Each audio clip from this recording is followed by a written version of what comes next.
Good morning, Nahawk Nation. My name is Robert Larson, your anchor for this week, and welcome to the first HPS upload of the year. We upload the latest news for you to download, and with this new epic background. Look, it's so fancy.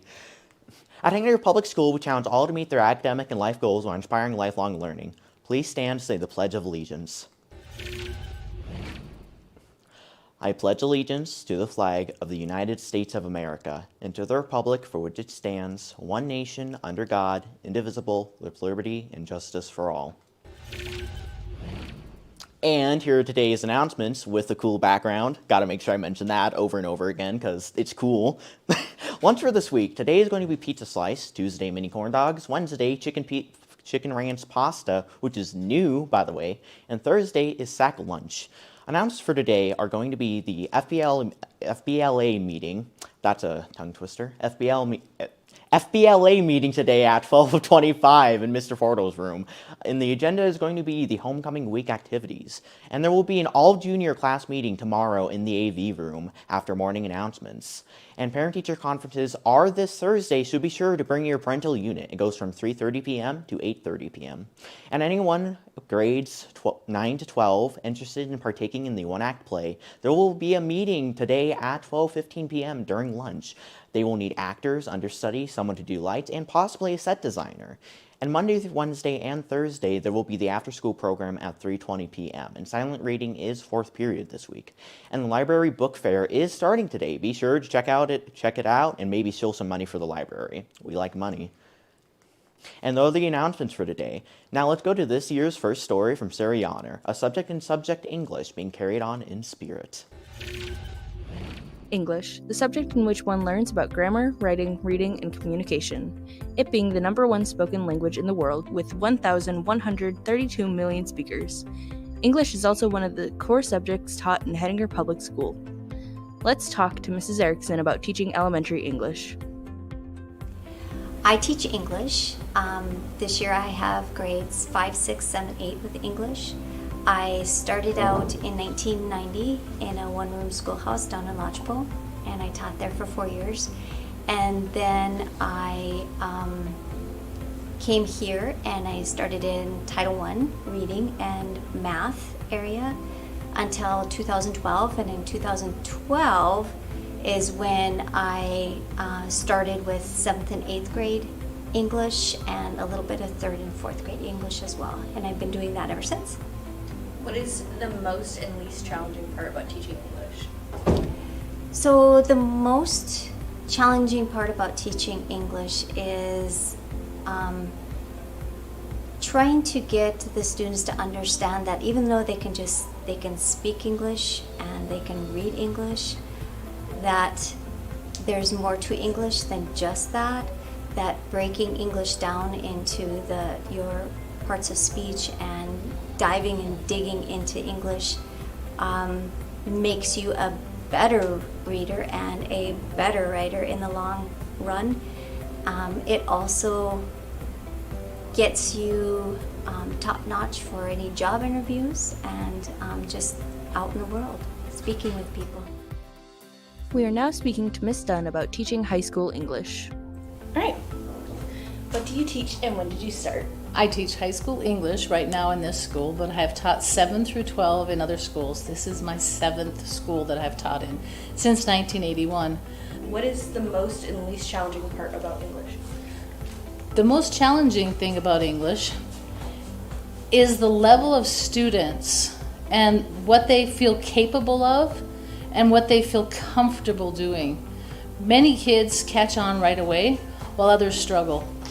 It depends, I think, mostly on their upbringing and also their strengths in elementary school, if they were good spellers, if they had good grammarian teachers, and also their comfort level in writing. Probably the most fun, the most challenging thing is creative writing and getting kids to read literature that they enjoy, and of course, what I want them to learn. I think there's such value in everything that I teach because they can use it as life skills. What is the most important thing about English? The most important thing is communication. You need to be able to seem like an adult.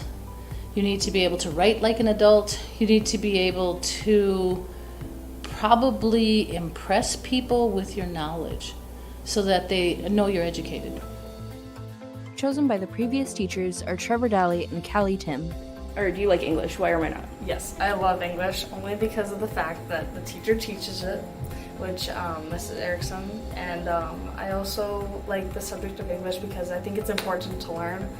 Because like college, it'll get you into college, it'll get you into high school. You need to write papers in it. I don't know. I just really enjoy English. Do you like English? I do. Why? I like it because I feel I'm learning a lot. What are you currently learning in English? I'm currently learning verbs with Miss Dunn.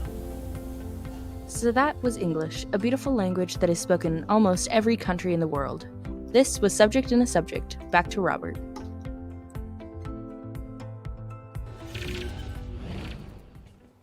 And thank you, Sarah, for that story. It's great that we are able to carry on Joey Harold's legacy as the best news person. Now, let's go to the first sports last week with Judah Kilsier. How was sports last week? We did some good stuff. We did some stuff where we can get better on. Let's go look at the scores.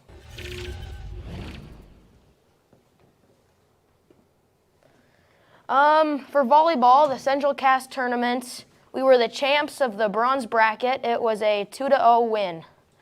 And for the JV and varsity versus Hardin County, JV won 3-0 and varsity won 3-0. And then volleyball, Nighthawks versus Heart River, JV won 3-0, varsity won 3-0. For football, Hawks versus Grant County Storm, junior high lost 30-0, JV lost 32-18. And then the Hawks versus the Richardson Raiders, varsity won 46-6. Some highlights. The Nighthawks versus the Cougars. Layla Jensen got a nice kill. Right.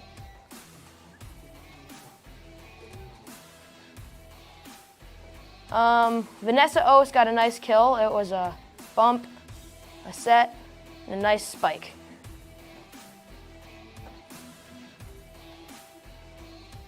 Layla Jensen got a good defensive score. It was just perfect.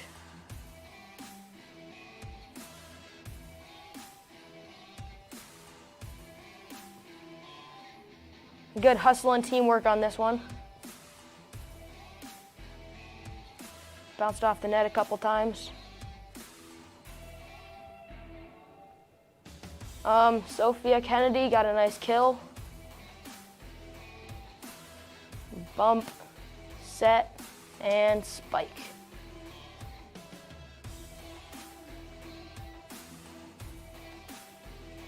And Elena Shaleski got an ace right on the line. Just perfect.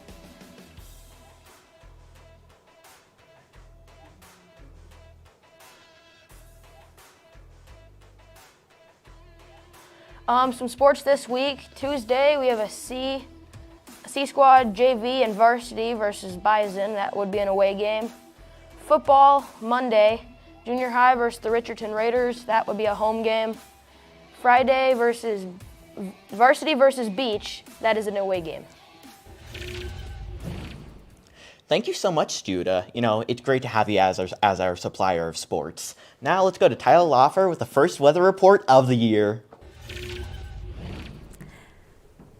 Thank you, Robert. Okay, for this Monday, you'll see it's warm with sunshine behind few clouds, the high of 83 and a low of 50. For Tuesday, you'll see that it's partly sunny and not very warm with a high of 71 and a low of 38. Wednesday, it's mostly sunny and cooler with a high of 64 and a low of 34. Thursday, you'll see it's plenty of sunshine with a high of 68 and a low of 37. And for Friday, you'll see it's cloudiness with high of 72 and a low of 40. Saturday is mostly sunny with a high of 75 and a low of 45. And Sunday, you will see that it is sunny with a accidental cloud there with a high of 76 and a low of 41. Back to you, Robert. Thank you, Tyler, for that weather report. That's a lot of clouds on Friday. Is it the second coming of the apocalypse? Who knows? Now, we'd like to thank our producer, Dakota Hibbard, for helping us make today's broadcast possible.